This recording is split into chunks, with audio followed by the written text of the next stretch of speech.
What's up, everybody? We are Lisa and Greg. Thanks for being here, everybody. Today's video is 5 things Germans have that Americans have never seen. Well, today's video is brought to you by Haley Alexis. People love her. Yeah, So, yeah, I think they do. So we will include a link in the description so you can go and show her some love. I'm sure she would definitely appreciate that. So we've seen a lot of German videos. Yes. So I'm curious to see if we have never seen these things. That's true. But and if we haven't, I'm excited about that because I want to learn something new. Let's go. Hi everyone, what is up? My name is Haley. Welcome to my YouTube channel. If you did not know, now you do. Hey you guys, what's up? Wait, what did she say in the beginning? Were you thinking that too? I think I understood her. She said, hey, everybody, this is Haley. If you didn't know, now I feel like she said, know. No, it was something before that. Watch. Oh. And she did a little jig. Hi everyone, what is up? My name is Haley. Welcome to my YouTube channel. If you did not know, now you do. Hey you guys, she said what's up? Happy Thursday, everyone. We're hoping that I can upload again for the second time in a row on the day that I'm saying I'm going to upload. Hopefully, this video is going to be a follow-up video or like the counter video for my previous upload, which was 5 things that Americans have that Germans do not, I think is what it was called. And this video is going to be 5 things that Germans have that Americans do not. Not to say, as always, I have to put a little disclaimer because there's always going to be the few in the comment section that say, we have that, Haley. It's just because where you live.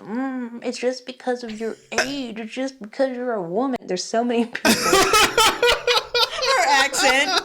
We have that. That was good. That was good. I heard that accent. Because of your age, or just because you're a woman. There's so many people that are in my comment section that always tell me I'm wrong because there's a very rare occurrence of some of these things happening. Don't forget to subscribe. Don't forget to give this video a thumbs up. Don't forget to write a comment in the comment section if you know any of these things, if you learned something new, or if I missed something. So yeah, the first thing is going to be personal ID cards. And Americans watching this, you're probably thinking to yourself, what do you mean personal ID cards, Haley? Yeah, we have ID cards in the United States as well. Yes. Yeah, but sort of. Licenses. But in Germany, you are obligated / required to have an ID of some sort, usually in the form of a Personalausweis, so a personal ID card. It's like a NIE card. It's I think it's a card separate from your license. In the United States, we don't have that. No. We just have a license. Yeah, you have a license. You could, if you don't have a license, you have to have an ID card. Right. So it's one or the other. Yeah. But you don't, I don't know if they need both. Or a Reisepass, which is a passport.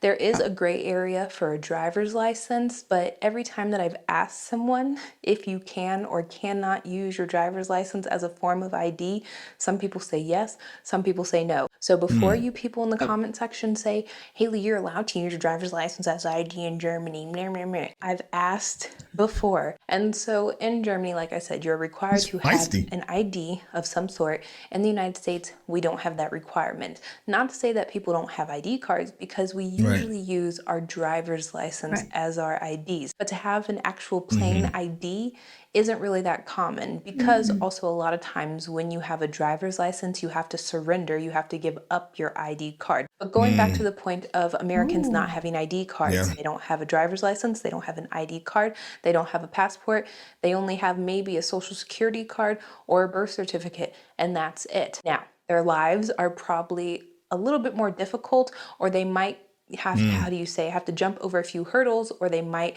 incur a few consequences because of this, but they're perfectly legally in their right to do that. Now, if you're driving a car, if you're going to certain locations, going into certain buildings, you are usually required to have an ID. In Germany, a lot of people will carry, I believe, 2 different cards with them. I mean, maybe we're both trying to pause. Did you see that she was talking about that real ID? Yeah. That was like, because you know that real ID, they've been pushing that for years, because this is like a 3 or 4 year old video. And they've been talking about that real ID, you know what I'm talking about? For the United States? Yeah. Forever and ever and ever. So did you understand what she was saying? Before she was talking about how there's people in the United States that don't have IDs and they get Right. along fine. They just have a Social Security and, it all works out or whatever. Yeah. And then what? Okay. I think she was talking about the United States. That's why I was a little confused. Oh, yeah. I think she was talking about the United States because I saw something about African Americans and. Okay. Do you have to? That's up for debate. But most of the people that I know have their Personalausweis and also their Führerschein, their driver's license, and they carry those things simultaneously. Not everyone, but most people that I know that drive carry both. And in the United States, if you have your driver's license, you're usually pretty okay. Like you don't need anything else. And when I was younger, I did have an ID card. Actually, I think when I was maybe 10 to 13, I don't remember what the reason was. I remember why I got it, you guys, actually. And it was when I was 13. And that was when my mom allowed me to go see movies by myself with my friends at the movie theater. And you had to be 13 years or older to see certain movies. And so I needed my ID card, or I needed an ID card to be able to go see PG-13 movies with my friends. But when I got my driver's license, That's weird. I mean, I've never done that. I've never been PG-13? asked. Yeah. As a kid, I've never been asked for an ID. I think I remember having an ID because I gave my license back. I remember I told you that. Oh, yeah, your mom. Yeah, my mom made me give it back because of insurance purposes. Oh, like okay. that it needed to be proof that I couldn't drive. Oh, So they wouldn't charge her for me on her insurance. But anyway, I think I remember giving that back. Well, I do remember giving it back, but I think I got an ID. Probably. So, yeah. Because you were probably older? Yeah, I was 16. Oh, yeah. 17 or somewhere like that. So then, yeah, that in our case, we got to have something. Yeah. Yeah, you got to have something. Yeah, but at that young age, maybe I didn't go to crazy movies. I don't know. had to turn it in, and then I got I think it was my driver's license or my driver's permit, and my ID card was basically, I don't know, shred up. I don't know what they did to it. Maybe they have a shrine for Haley Alexis at the Florida DMV. Never know. Next point. A Getränkemarkt oder Getränkemärkte. So drink markets or drink market. In Germany, they have freestanding drink stores, which sort of would sound like the equivalent in English to a liquor store in the United States. But that is not what Getränkemärkte markt are. Everything that your heart desires regarding, fluids, they will most likely have at a Getränkemarkt in Germany. And the difference between a liquor store is that, the name, core difference, liquor is usually the main focus. I also have to point out something that I find to be really funny about German drink markets, and it's the expression and names that are associated with these markets. You can really see German humor coming out to shine here usually. But when it comes to the drink markets, I've seen some that are called like Schlürfy, which means like a slurping, like when you're, that's a Schlürfy. They have one, I think that's called Bierkini, which is pretty funny. There is the Getränkequelle, which is called the Getränk or the drink source. There's a Getränke-Oase, the oasis of drinks. So there are some pretty humorous markets that I have seen here in Germany, and I just think it's cute. So the next point, which So do you understand what she's saying? Yeah, it's just a market that serves all kinds of drinks. But in the United States, we have Bevmo. Right. I don't know if that's just a Western thing. She is from Florida. But I feel like Bevmo is mostly alcohol. It's Bevmo. So beverages and and more. Oh. And so it had a bunch of stuff. I remember it had, but you of course, I only went there to get alcohol. That's I why know I'm we like, only went there. That store only serves alcohol. We only went there for alcohol. Yeah. But I feel like it had all kinds of juices, but I always thought those juices were for to mix with alcohol, right? Yeah. It wasn't just like, but it sounds like here they have all kind of normal juices. Like maybe milk. Anything beverage, she said. Right. But then they probably have that in the grocery stores too. I'm guessing. Yeah. So that's interesting. Like, why would you go there instead of the grocery store? Tell us. Oh. We would like to know. I don't know. Do you know? Just a variety of alcohol, and there's probably a gazillion beers, and you can get your fruit punch. Oh, while you're there? I guess. I don't know. Two things at once. But we do have something similar. I don't know if that looked way stocked. More like stocked. more stocked. Yeah. And our Bevmo was just. It was I don't know. nice. It was I mean, nice. It was nice. Yeah. Yeah. But I don't just remember the alcohol aisle. I can't remember those other drinks. You mean they had water there? What? I know. That's weird. Okay. I know. I think we should say points because it's a multiple of things, and it is the strawberry, or it are. How do you? Ooh, it is. It's R. Oh my gosh, I'm struggling, y'all. Germany starts having these little strawberry huts popping up on the side of, I would say, country roads. So you're probably not gonna see one on the Autobahn. I mean, not to say never say never, because you might, but usually on back roads, you will find little strawberries popping up. And what Fruit can you buy stands. at those little strawberry huts? You guessed it, strawberries. I have been to a few of these huts though, and they sell different types of fruits, usually fruits, not vegetables, different types of fruits that you can only get during the summertime. Germany is a very seasonal food location. I've talked about this before in a few of my videos. There are some things that you can get year round, but there are some items that you can't get year round, which are strawberries. Or if you can get strawberries year round, they're going to be extremely expensive and not the best consistency, in my honest opinion. To sort of talk about something that is an equivalent or very similar to this in Florida, a lot of you guys always ask me for recommendations. Here's a recommendation if you go to Florida, y'all, and you're driving from the south of Florida on the west coast, and you're driving upwards to, let's say, Orlando or Tampa, and you're not taking the interstate, you're taking the back country roads. I always recommend that to people. I think it's a lot prettier to drive that route. So you're going, let's say, 41 or 75, you're getting off, going on to 80 or 81, then you're going to 27. Now, on, I think it's 80 or 81. I don't know exactly, you guys. There is this little guy that sells fruits and vegetables on the side of the road. The best salsa in the whole state of Florida. I will fight you guys. It is amazing. It is wonderful. It is delicious. And I know there are a lot of places like this, let's say in Florida, in the United States. So I think those would be our strawberry huts. They're just not as cute as strawberry huts because a strawberry looks so freaking cute in human form. So the next Okay, so I grew up in the country. Yeah. We did, we call it cruising. Yeah. From when I was a little girl and growing up, and then when I married you, we went cruising. Right. So in the country. Right. And so we saw. Well, cruising, just so everybody knows, it's just you just get in the car and just drive around the countryside. Yeah, you just drive around. You just go on a cruise and you cruise around. Yeah, you cruise around in the country roads. You're not in a hurry. You're just chilling. Yeah. And, the kids used to love doing that because we would go to 7-Eleven, buy candy and whatever. And that's what I did when I was a kid. And there's fruit stands everywhere. Yeah. Well, we call them fruit stands. They're not cute like that. Right. Yeah. But they sell fruit depending on the season. And it's usually, sometimes it's like farm workers out there just, selling whatever. And it was like the highlight of when I was a kid. We would just pull over and I would be so excited because my dad would never say when he was going to do it, but he would but every time we passed one, it would be like, oh, he pulls over, and he would pull over and it would just be so exciting. Yeah. Because they would sell all kinds of stuff.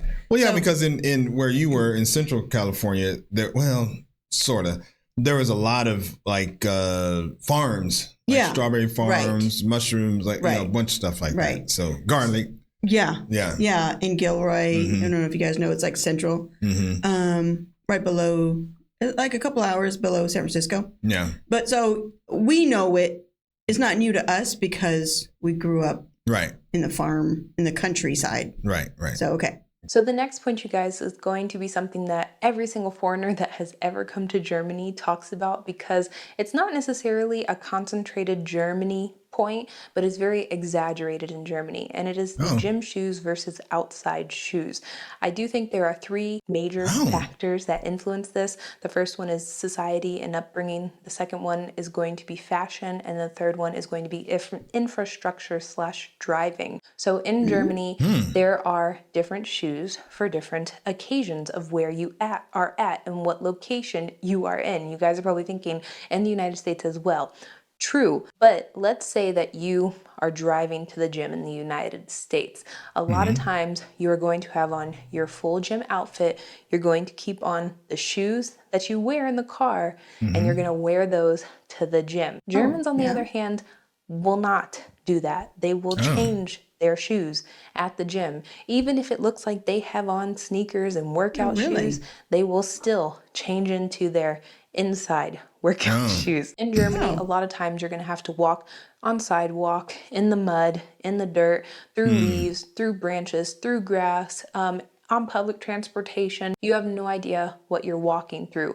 Or how do you say, the probability of you walking through nastiness is more likely in Germany than in the United States. Not to say that one is dirtier than the other. It's just you're spending a lot more time on your feet, in my opinion, in Germany than in the United States. And so that is the driving factor. Moving on to the fashion.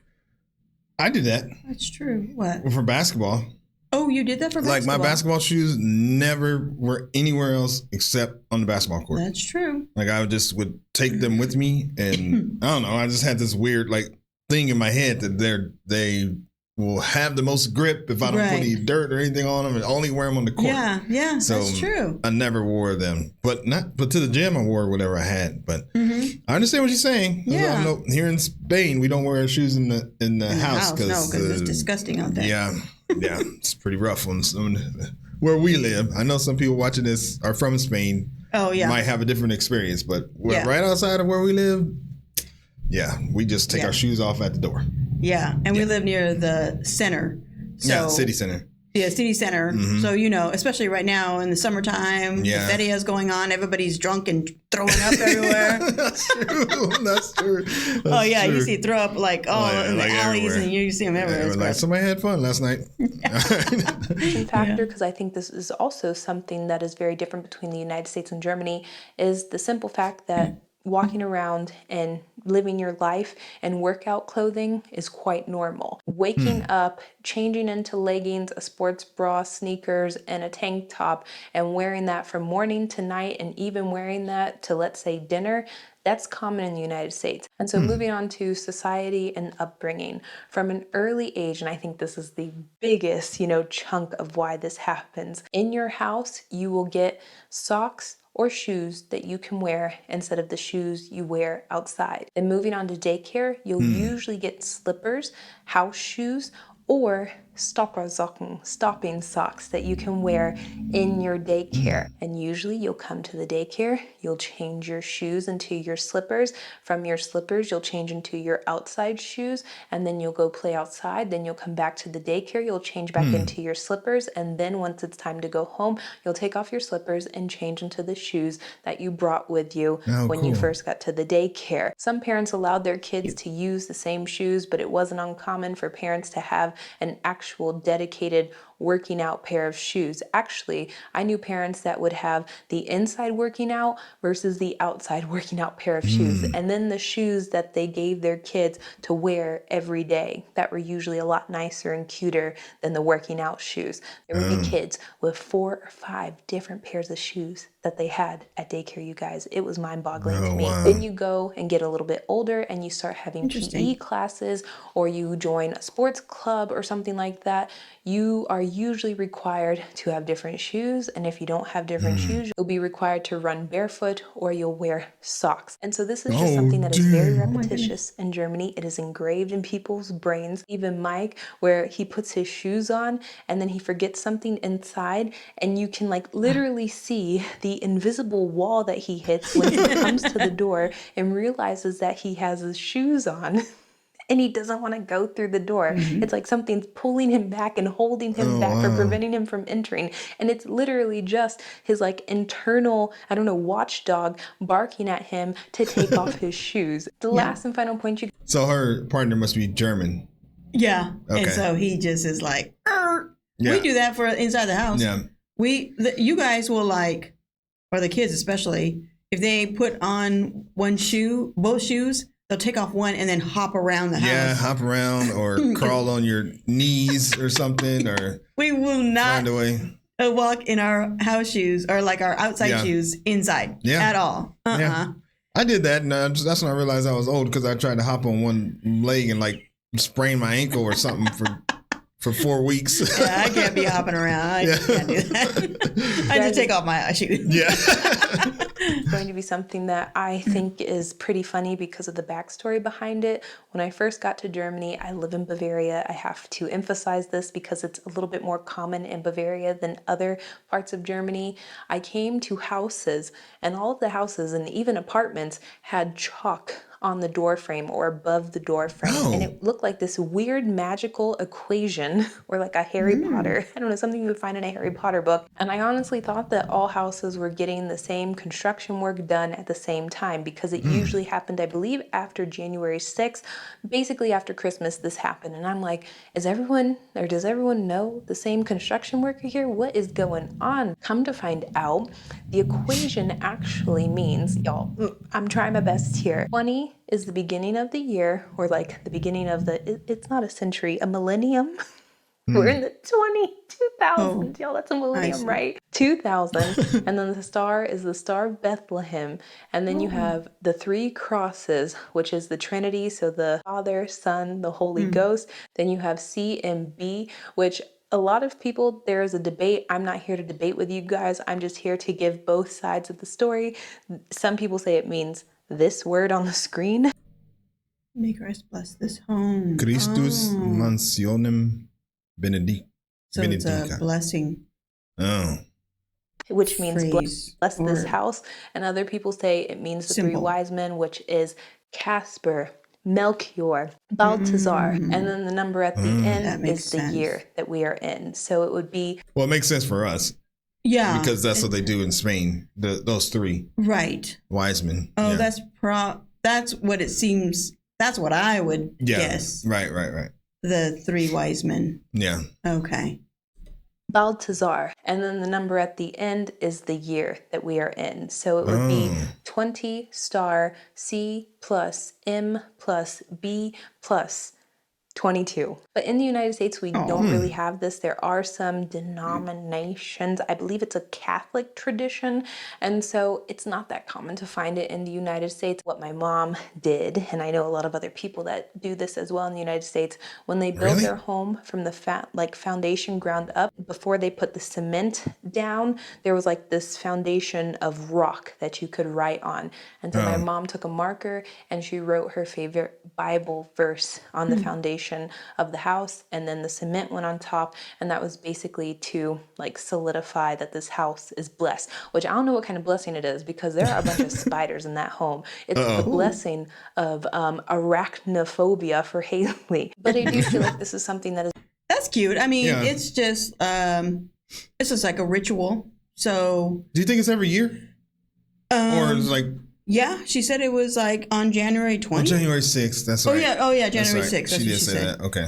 That they would, it's just a ritualistic blessing. Yeah. That you do, like not a sigil, but I don't know. I think it's kind of cute. And I think it's cute that it's not, I don't think it's a Catholic thing that you put all these Bible verses or anything. I've never heard of that. And I'm Catholic.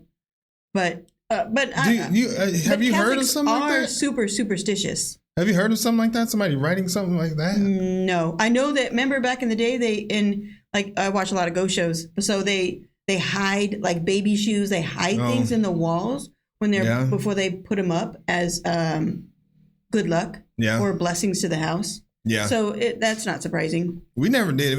The only ritual we had at Christmas is we buy a birthday cake for Jesus. Oh yeah, you used to do that. Well, that's it. But there was nothing else. But no kind of blessing. Yeah. I mean, no. There's ritual. We all have our rituals. Like in Spain, they eat at New Year's they eat the 12 grapes. Uvas, grapes. Yeah. Yeah. And then, and that's supposed to be more like luck, I guess. Yeah. Yeah. But this is just I don't know. I think it's kind of cool. Yeah, it's cool. It's very common in southern Germany, and you probably won't find it that often in the United States. Not to say that everyone in southern Germany is extremely religious, because that is not the case. I know a lot of people that do this that are not that religious. I know some people will yell at me in the comment section saying, you shouldn't do it if you're not religious. To each his own. To how people celebrate and religify themselves is like totally a personal thing, not me to judge or have a care in the world about that. So yeah, those are all the points, you guys. Hope you learned something new. I don't know. If not, then I can't help you. Wait for the next upload. I hope to have a video up by Saturday, you guys. If not, it might be a while because I'm going on a little trip. I'll be gone for a few days, and I hopefully will be home next week sometime, and then I can start uploading again. Thank you so much for watching. I love you guys. Have a wonderful day, and bye. Oh, that's cute. She's great. I like her. She was great. That was our first video. Yeah, that's the first time I watched her. We need to watch more so you can learn her story. Yeah, she had some culture shocks thing I just saw in the end right there. Okay, let's see. Well, you can read this one. If you think German inside shoes are somewhat extreme, try a trip to Japan. Oh. Toilet shoes, kitchen shoes, balcony shoes, normal house shoes or slippers, school slippers, work slippers, temple slippers, etc., etc. I am German. Moved to Japan in 2012, and even after 10 years, I'm not used to it. Oh, wow. We have seen a lot. Our oldest is like, you know how Greg's infatuated with Germany? He's infatuated with Japan. Yeah. So he must have had a past like this. Something. He wants to move there. He learns Japanese all the time. Anyway, go ahead. Yeah. So he watches a lot of Japanese shows, and that is true. Yeah. They have all kinds of shoe stuff. Let's see here. Something. Driver's license in Germany can be used as age verification in bars, clubs, because it's an official document with photo. But that's about all you can use it for, besides proving that you're allowed or not allowed to operate a vehicle. Okay. All right. Well, that was a good video. That was a good one. Yeah. I learned something. All 5 of those I had no idea. Oh, okay. So I think that was Germany, great. No. Yeah. And if you have others that she didn't include, which I'm sure there are tons, put those in the comments because we definitely would like to see those. We do our best to at least see all of the comments. Yeah. Do like the video. That would be a huge help. And as always, thanks for stopping by, and we will see you on the next video. Bye. Peace.